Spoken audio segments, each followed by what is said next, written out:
Bueno, imaginen esto. Termina la Guerra Civil Americana y el país está, destrozado. La victoria del norte, miren, fue solo el comienzo. El verdadero reto, el más grande, apenas empezaba. Y la pregunta era, ¿cómo se hace para volver a unir a una nación que estaba tan, pero tan dividida? A ver, pensemos un poquito en esto, ¿no? La guerra se acabó, sí, pero las heridas, esas seguían ahí, bien abiertas.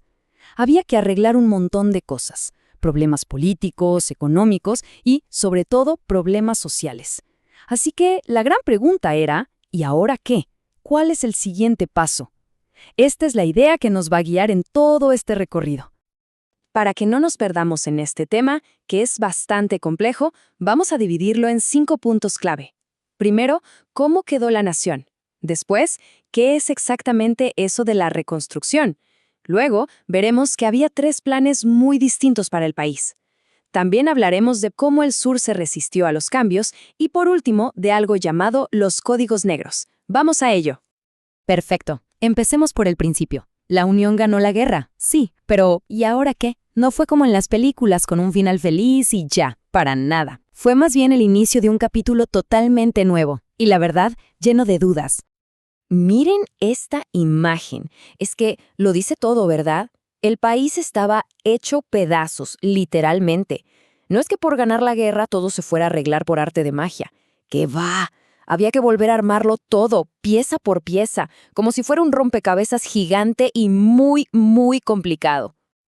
Ok, a todo este periodo se le llama la reconstrucción. Es una palabra que vamos a oír mucho.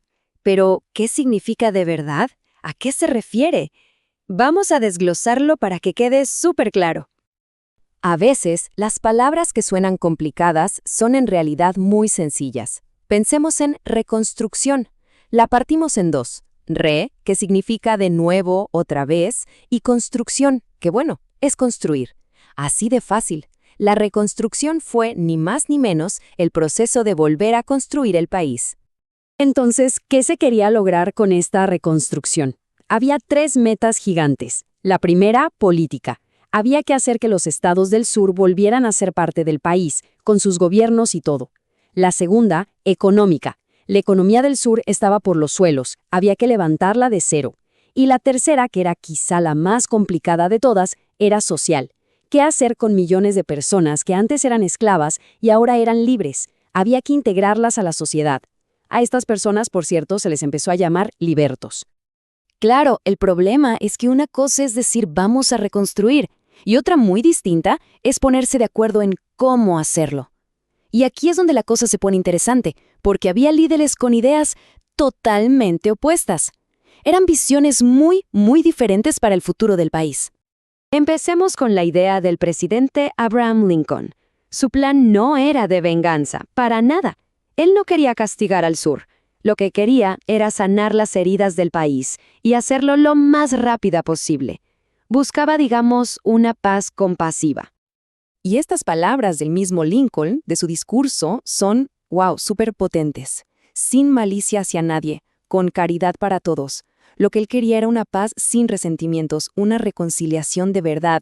Su objetivo era, como él mismo dijo, vendar las heridas de la nación. Pero aquí la historia da un giro terrible, súper trágico. Justo cuando terminaba la guerra, Lincoln es asesinado. Su vicepresidente, un hombre llamado Andrew Johnson, se convierte en presidente. Y él tenía ideas muy, pero muy distintas a las de Lincoln. Y aquí es donde vemos el gran choque de trenes. Por un lado estaba el plan del nuevo presidente, Johnson. ¿Qué quería él? Una reconstrucción súper rápida y sin darle ninguna protección especial a los libertos. Y por el otro lado, en el Congreso, había un grupo, los republicanos radicales.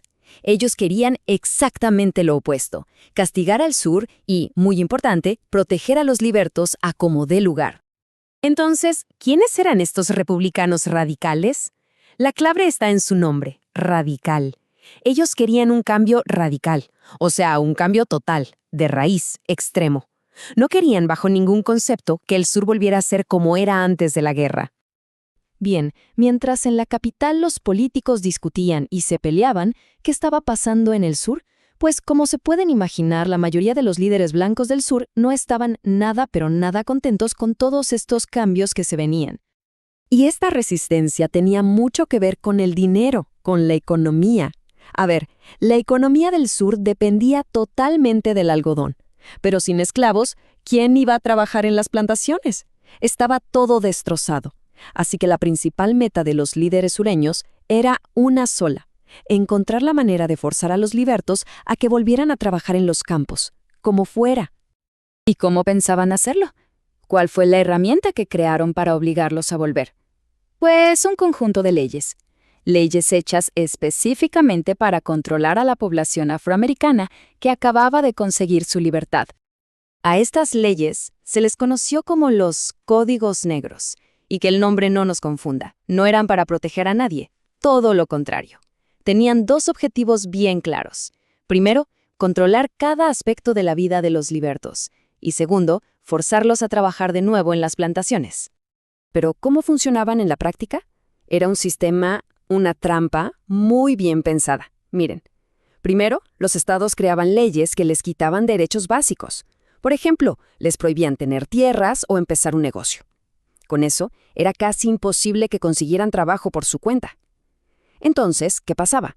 Si un liberto estaba desempleado, lo podían arrestar. ¿Y cuál era el castigo por no tener trabajo?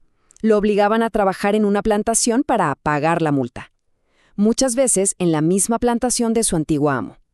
Era un círculo vicioso, una forma de esclavitud con otro nombre, del que era casi imposible salir. Así que al final, el panorama era este: el presidente y el Congreso peleados, sin ponerse de acuerdo.